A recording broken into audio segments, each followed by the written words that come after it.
myaka 25 polisi y'u Rwanda imaze yakomeje gushyira ingufu mu kubaka imitwe itandukanye iyigize, yishakira ibikoresho bigezweho, abapolisi bayigize tugahabwa ubumenyi bufite ireme.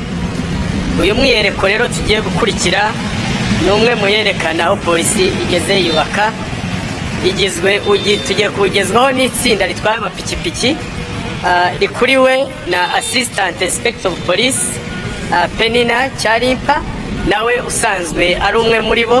Ngira ngo duhe umwanya adusobanurire uko uyu mwitozo ugenda.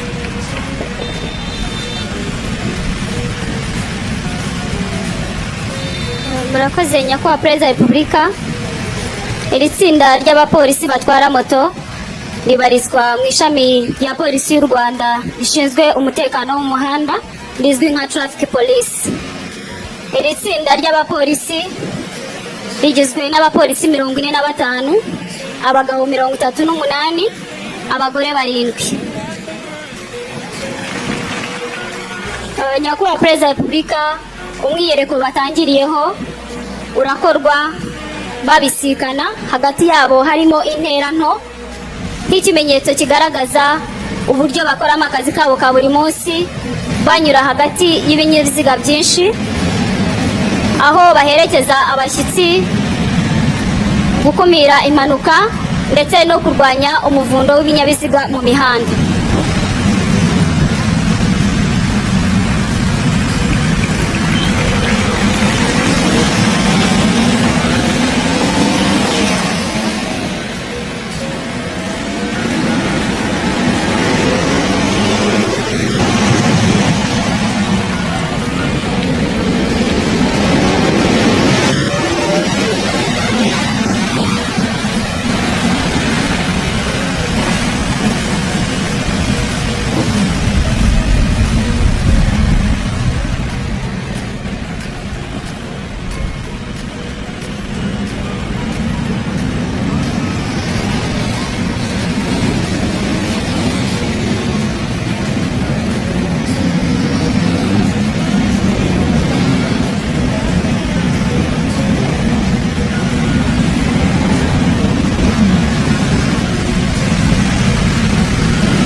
Nyakubahwa Perezida wa Repubulika, umwiyereko ukurikiyeho aba bapolisi bagiye kuzenguruka mu nziga 3 nk'ikimenyetso kigaragaza ko polisi y'u Rwanda izengurutse impande zose z'igihugu ibungabunga umutekano w'abaturarwanda.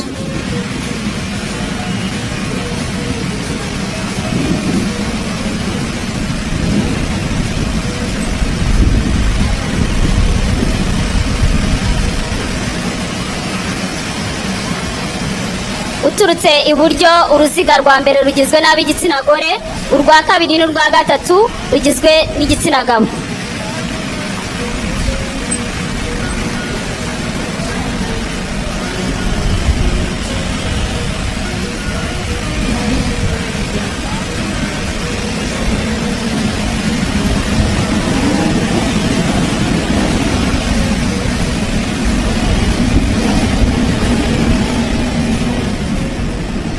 Nyakubahwa Perezida wa Repubulika, umwiyereko ukurikiyeho aba bapolisi bagiye kwandika inyuguti za V 3 zikurikiranye.